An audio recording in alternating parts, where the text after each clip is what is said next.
అటువలనే నికోలాయితుల బోధన అనుసరించు వారును నీలో ఉన్నారు. కావున మారు మనసు పొందుము. లేని ఎడల నేను నీ యొద్దకు త్వరగా వచ్చి నా నోటి నుండి వచ్చు ఖడ్గము చేత వీరితో యుద్ధము చేసేదను.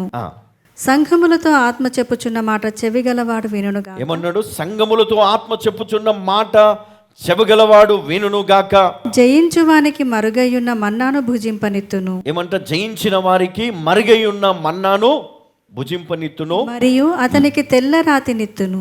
ఏమిస్తాడంటే? అతనికి తెల్ల రాతినిత్తును. ఆ రాతి మీద చెక్కబడిన ఒక కొత్త పేరుండును. పొందిన వానికే గాని అది మరి ఎవనికిని తెలియదు. పొందిన వానికే గాని అది మరి ఎవనికిని తెలియదు. ప్రస్తుతము మన జీవితం ఎట్లా ఉంది అంటే, ఇక మనం అన్నీ సాధించేసాము అన్న భావనలో మనము బ్రతుకుతూ ఉన్నాం. అన్నీ సాధించేసాం, దేవుడు అన్నీ ఇచ్చేసాడు, అన్నీ ఇస్తాడు. సంఘము భిన్నమైన బోధలకు వారు చెదిరిపోతున్నారు. తిరిగి మళ్ళీ అదే సంఘములో వారు కొనసాగుతూ ఉన్నారు. ఎందుకు అంటే వారి వలన పక్కన ఉన్నవారు డిస్టర్బ్ అవుతూ ఉంటారు. ఎందుకంటే చూడండి, ఇప్పుడు ఈ వ్యక్తి ఒక వ్యక్తి ఉన్నాడు. ఆ వ్యక్తి ఒక సరి అయిన మార్గంలో పోతా ఉన్నాడు. ఈయన వెళ్ళవలసినటువంటి మార్గము, మరి ఈయన హైదరాబాద్ నుండి మరి కరీంనగర్ పోవాలా అనుకోండి. కరీంనగర్ పోయే రూట్లో వెళ్తున్నాడు ఆయన. అన్ని బోర్డ్స్ చూసుకుంటూ వెళ్ళిపోతా ఉన్నాడు. ఇంకా ఇన్ని కిలోమీటర్లు ఉంది, ఇంకా ఇన్ని కిలోమీటర్లు అనుకుంటూ. మధ్యలో ఇంకొక వ్యక్తి, తెలిసిన వ్యక్తి వచ్చి, అన్న నువ్వు ఇట్లెందుకు పోతున్నావు, ఇదిగో షార్ట్ కట్ ఉంది, ఇక్కడ నుంచి పోతే నువ్వు చాలా తొందరగా వెళ్ళిపోతావు అంటాడు. కిలోమీటర్లు తగ్గుతున్నాయి కానీ సమయం పెరుగుతుంది. కిలోమీటర్లు తగ్గుతున్నాయి కానీ సమయం చాలా పెరుగుతుంది. ఎందుకంటే రోడ్ బాగాలేదు. పరలోకానికి వెళ్ళాలి, నువ్వు క్రీస్తును వెంబడించాలి. ఈ లోకములో దేవుని సువార్తను నువ్వు చేయాలి, పరిచయం కొనసాగించాలి, బలమైన కార్యాలు చేయాలి. ఇదిగో వాక్యం మనకి చెప్తోంది, పరిశుద్ధాత్ముడు మనల్ని ఒక మార్గంలో నడిపిస్తూ ఉన్నాడు. నువ్వు వెళ్తున్నావు, దేవుని ఆరాధిస్తున్నావు, దేవుని వాక్యం వింటున్నావు, బలపడుతూ ఉన్నావు, నువ్వు అభిషేకంతో నింపబడుతున్నావు, వెళ్తా ఉన్నావు, నీ మార్గం చక్కగా ఉంది. ఇదిగో పరలోకం కదా, మోషే నడిపించినట్లు. ఏది పాలు తేనెలు ప్రవహించే దేశం అంటే ఇదిగో ఇక్కడే వచ్చేసింది, ఇట్లా వెళ్ళిపోదాం, ఇట్లా పోదాం. సముద్రం ఎదురైంది, అన్ని ఆటంకాలే ఎన్ని వచ్చినా దాటుకుంటూ వెళ్ళిపోతా ఉన్నా. కానీ ఎంత సమయం పట్టింది అమ్మా? 40 సంవత్సరాలు పట్టింది కదా. ఎంతోమంది చనిపోయారు, ఎంతోమంది ఆశతో ఆ ప్రయాణం మొదలుపెట్టినప్పుడు ఎంతోమంది ఆశతో ఉన్నారు. అందులో వృద్ధులు ఉన్నారు, యవనస్తులు ఉన్నారు, పిల్లలు ఉన్నారు, ఆడవాళ్ళు ఉన్నారు, అందరూ ధనవంతులు, బీదవారు, చాలామంది చెదిరిపోయారు. చివరికి మిగిలింది అంటే వెళ్ళాలి అనుకున్న వాళ్ళు ఎంతమంది? వాళ్ళు లేరు, వాళ్ళ జనరేషన్ వెళ్ళింది, వాళ్ళ పిల్లలు ఉన్నారు కానీ వెళ్ళిపోయారు. ఈరోజు మన మార్గము మనం బ్రతికున్నప్పుడే మనం సాధించాలి. ఇదిగో ఈ సంఘాలను దేవుడు ప్రేమిస్తున్నాడు. 7 సంఘాలకు, 7 సంఘపు దూతలకు, 7 నక్షత్రములకు, ఒక్కొక్క నక్షత్రములకు ఈ లేఖ రాస్తా ఉన్నాడు. దీపస్తంభముతో పోల్చాడు సంఘాన్ని. ఆ దీపస్తంభము వెలుగునిస్తుంది కానీ చీకటినివ్వదు. తప్పు మార్గము చూపించదు, మనకు తప్పుడు మార్గములో నడిపించదు. కానీ ఇప్పుడు ఈ సంఘములో భిన్నమైనటువంటి బోధన అనుసరించే వారు ఉన్నారు. అందులో కొంతమంది అత్తసాక్షి అయినప్పటికీ విశ్వాసముతో కొనసాగుతున్న వారు కొందరైతే, ఇంకో కొంతమంది మరి ఈ విధమైనటువంటి బోధనలు అనుసరిస్తూ ఉన్నారు. వారి వలన ఏమి రాబోతుంది? సంఘానికి ఏమి రాబోతుంది? ఉగ్రత రాబోతుంది, శిక్ష రాబోతుంది. ఆనాడు యేసుక్రీస్తు చనిపోయి సాతాను అధికారమును తిరిగి తీసుకొని మరి మనకు ఇచ్చాడన్న సంగతి మనందరికీ తెలుసు. మనం నీతిమంతులు మనందరికీ తెలుసు, కృపలో ఉన్న మనందరికీ తెలుసు. కానీ ఈరోజు ఈ సత్యాన్ని మనం తెలుసుకోకపోతే మనం ఇంకా గుడ్డివారమై కదా.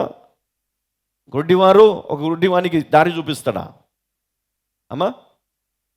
చెప్పాలి, చూపిస్తామా?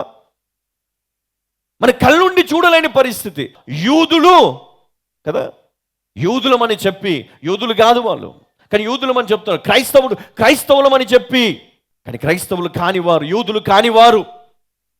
మరి ఈరోజు ఇక్కడ చూస్తే ఈ సంఘంలో కూడా అదే జరుగుతూ ఉంది. దేవుని ఉద్దేశము, దేవుని చిత్తము, ఆ యొక్క బోధ, పౌలు గారు ఏదైతే వారికి ఇచ్చినటువంటి సిద్ధాంతం ఉందో దాన్ని వాళ్ళు ఫాలో అవుతూ వెళ్ళాలి. కానీ ఇక్కడ జరిగింది ఏంటి అంటే, ఇక్కడ భిన్నమైనటువంటి మార్పులు జరిగాయి. అందుకనే ఆ కరీంనగర్ వెళ్ళవలసిన వాడు ఇంకో దారిన పోతా ఉన్నాడు. అది మొత్తం చిన్న రాళ్ళు రప్పలు ఉన్న రోడ్లో, చిన్న చిన్న ఊర్ల నుంచి తిరుక్కుంటూ ఎంతో కష్టాలు పడుకుంటా, ఆలస్యం, మన జీవితంలో ఆలస్యం, సంతోషం లేదు, సమాధానం లేదు, ఉద్యోగం లేదు, వ్యాపారం లేదు, గర్భఫలము లేదు, పెళ్ళిళ్ళు లేవు. ఈరోజు అన్ని విషయాల్లో దుఃఖము కదా. చాలామంది పెద్దలు వారు బాధపడుతూ వారి పిల్లల గురించి చెప్తా ఉన్నారు, అయ్యా నా పిల్లోడు చెడిపోయాడయ్యా, నా కూతురు నా మాట వినటం లేదు, మంచి సంబంధం చెప్పాము వచ్చింది కానీ ఆమె చేసుకొని అంటుంది, మంచి ఉద్యోగమయ్యా వదిలేసి వచ్చాడు. కానీ ఈరోజు మనం ఒకసారి ఆలోచన చేద్దాం, మనం నిజంగా సరైన మార్గంలో ఉన్నామా? దేవుని చిత్తానుసారమైన మార్గంలో వెళ్తున్నామా? ఒకవేళ మనం ఆ మార్గంలో వెళ్ళకపోతే ఈరోజు ఒక్కసారి ఆగి ఈ లేఖలో ఉన్నటువంటి ఆ యొక్క చక్కటి మాటను మనం జ్ఞాపకం చేసుకుందాం. 16వ వచనం, కావున మారు మనసు పొందుము. ఏమన్నాడు? కావున మారు మనసు పొందుము అంటే వాళ్ళకు ఒక అవకాశం ఇస్తున్నాడు. వాళ్ళని హతము చేయక, వారిని శిక్షించక, వారిని గద్దిస్తూ, వారికి ఒక అవకాశం ఇస్తూ, మారు మనసు పొందుము, లేని ఎడల నేను నీ యొద్దకు త్వరగా వచ్చి నా నోట నుండి వచ్చు ఖడ్గము చేత వీరితో యుద్ధము చేసేదను. ఎవరైతే మార్గము తప్పి వారు ఉండడం వల్ల సంఘానికి నష్టము. ఎందుకంటే వారి ఉద్దేశం వేరు, వారు వింటున్నటువంటి బోధలు వేరు. ఎందుకంటే ఇప్పుడు ఈ బోధ నేను చేస్తూ ఉంటే ఒకవేళ అలాంటి వారు ఇక్కడ ఉంటే వాళ్ళకి ఇది చాలా డిఫరెంట్గా అర్థం అవుతూ ఉంటుంది. ఎప్పుడు ఇదేనా బ్రదర్? పరలోకం గురించేనా? కొంచెం ఎంటర్టైన్మెంట్ ఉండాలి కదా, కొంచెం నవ్వుకుంటట్టు జోక్స్ ఉండాలి. ఎప్పుడు సీరియస్గానే వెళ్ళిపోతారు మీరు. వాక్యం మనని సరి చేయడానికే ఉంది కానీ ఎంటర్టైన్ చేయడానికి లేదండి కదా. వాక్యము మనల్ని సంతోష పెట్టడానికి లేదు. ఇక్కడ యేసుక్రీస్తు సంతోష పెడతాను అన్నట్లేదు. ఇక్కడ నా నోటి నుండి వచ్చే ఖడ్గము చేత త్వరగా వచ్చి వారితో యుద్ధము చేస్తానంటున్నాడు. ఇది నిజమేనా? పరిశుద్ధ గ్రంథాన్ని ఎంతమంది నమ్ముతున్నారండి? ఇది నిజము అని ఎంతమంది నమ్ముతున్నారు? యోహాను 60 సంవత్సరాల క్రితము ఆయనను చూశాడు.